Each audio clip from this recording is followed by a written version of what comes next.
이 아침 우리에게 주시는 하나님 말씀은 구약성경 잠언서 22장입니다. 잠언 22장 13절 한 절의 말씀입니다. 우리 한 절의 말씀 한 목소리로 함께 합독하겠습니다.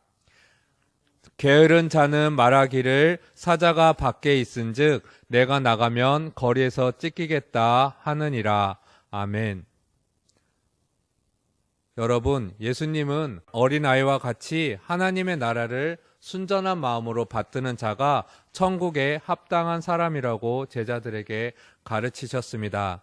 어린아이는 자신을 지킬 수 있는 능력이 전혀 없는 약한 존재를 의미합니다. 엄마 아빠와 함께 있을 때 비로소 어린아이는 안전할 수 있습니다. 어른이 되면 우리는 스스로를 잘 지킬 수 있다고 생각하지만 실제로 구원의 문제에 있어서는 아무것도 할 수 없는 우리는 연약한 존재입니다. 그런 우리들을 위해 예수님께서 이 땅에 오셨고 구원을 방해하는 모든 죄악으로부터 우리를 건져 주셨습니다. 예수님은 우리를 위해 십자가에 달려 죄값을 대신 치르셨습니다. 우리는 이 사실을 복음이라고 알아야 합니다. 그런데 그 복음에 비추어 우리가 얼마나 게을렀었는지 오늘 함께 생각해 보고자 합니다. 여러분에게 묻겠습니다.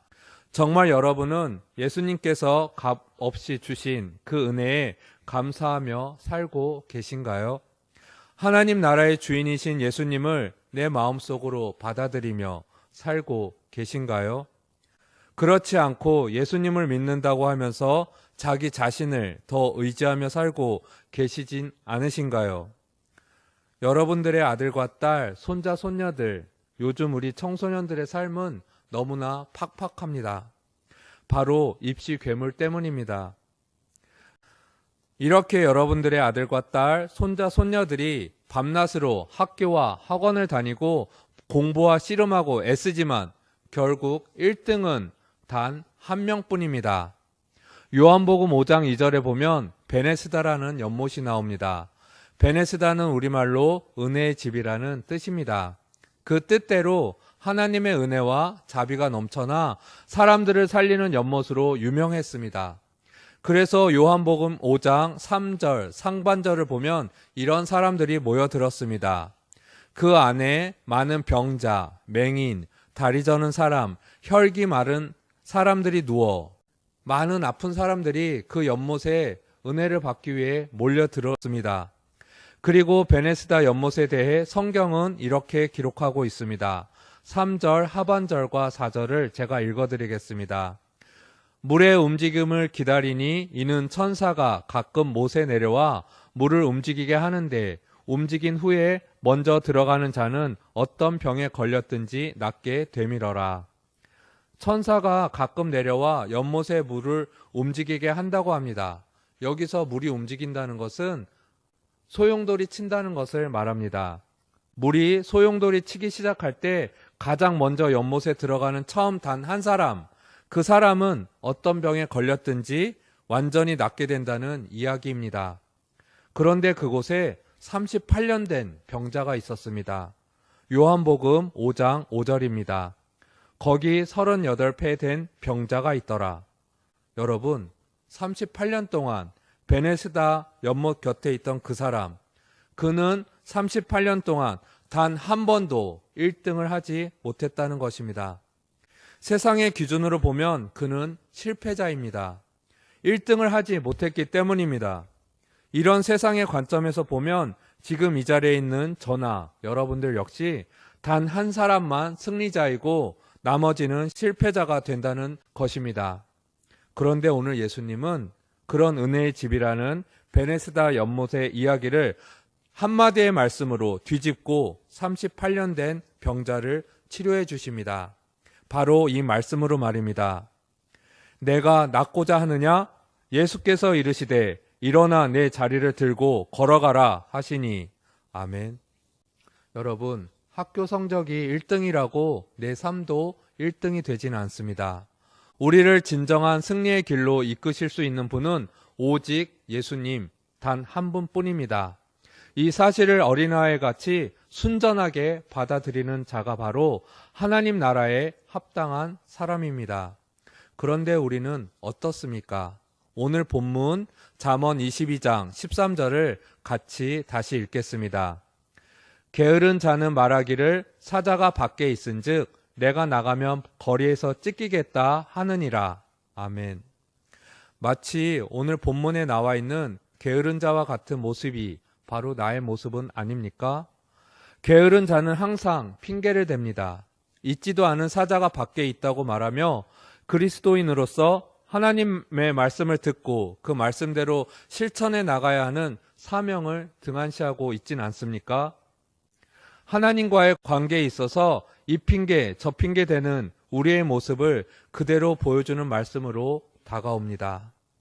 여러분, 하나님은 오늘도 이 시간도 우리를 만나고 싶어 하시고 기도하는 우리와 함께 교제하고 싶어 하십니다. 그러나 우리는 내 생각과 나의 일이 먼저입니다. 단순히 교회 일을 뒷전으로 하는 것을 넘어서 영적으로 하나님에 대해 상당히 게으르고 있지는 않은지 심각하게 고민해 보아야 할 것입니다. 이 세상에서의 성공이라고 하는 것은 하나님의 관점에서 보았을 때 상당 부분 허상인 것들입니다.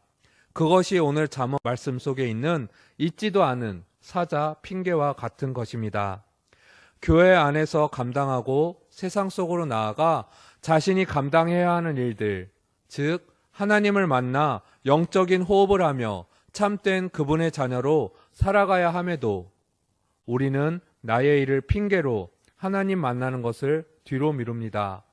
우리 학생들은 시험 기간이라고 학원에 가야 한다고, 또 우리 엄마 아빠들은 사업일 때문에, 집안일 때문에 이런 것들로 예배 드리는 것이 우선순위에서 밀려나지만 노는 시간은 언제나 확실히 만들 수 있는 것이 바로 우리들의 모습이 아닙니까? 누가복음 15장에 보면 우리와 비슷한 한 사람이 나옵니다. 여러분들이 잘 알고 계신 바로 탕자입니다. 탕자는 자신의 욕망을 쫓아 아버지를 떠난 사람이었습니다. 자기가 살고 싶은 대로 살면 행복할 것이라고 믿고 아버지의 재산까지 쪼개어 나갔습니다. 그러나 자신의 욕망을 채우기 위해 집에서 떠나면 행복할 것이라는 그의 기대는 허상이었습니다. 성경 말씀에 탕자는 허랑방탕하여 그 재산을 허비하였다고 합니다. 그리고 결국 돼지가 먹는 밥이라도 구걸했으나 그마저도 거절당하고 끝이 보이지 않는 비참한 나락으로 떨어져 버립니다. 그런 그가 다시 행복해질 수 있는 단 한 가지 길이 있었습니다. 바로 아버지께로 돌아가는 것이었습니다. 어떤 조건도 필요 없었습니다. 그저 아버지께로 돌아가기만 하면 되었습니다. 그러면 그 뒤에 모든 일은 아버지께서 해결해 주실 것입니다. 그러나 집으로 향하는 발걸음을 막는 것은 바로 탕자 자신의 마음속에 있는 근심과 걱정이라는 핑계였습니다. 내 마음대로 살았었는데 아버지가 나를 다시 거두어 주실까? 라는 걱정 말입니다. 걱정은 말 그대로 걱정일 뿐입니다. 오늘 본문 속에 등장하는 보이지 않는 사자와 같은 허상일 뿐입니다. 탕자가 아버지께로 돌아왔을 때 아버지는 탕자를 부여 끌어안으시고 항상 함께하기를 간절히 원하셨습니다. 여러분, 내가 나를 구원할 수 없습니다. 우리 모두는 하나님을 통해서만 구원받을 수 있습니다. 우리는 하나님께로 돌아가서 하나님과 교제하고 참된 행복을 누리는 삶을 간절히 바라야 합니다. 나는 나를 구해낼 수 없다는 것을 오늘 꼭 기억하시길 바랍니다. 아버지께로 돌아간 탕자처럼 지금껏 내 생각대로 내 마음대로 살아왔던 우리 모두 하나님 아버지께로 돌아갑시다. 하나님 아버지는 그런 우리를 끌어안아 주시고 항상 함께 하자고 말씀하실 것입니다. 함께 기도드리겠습니다.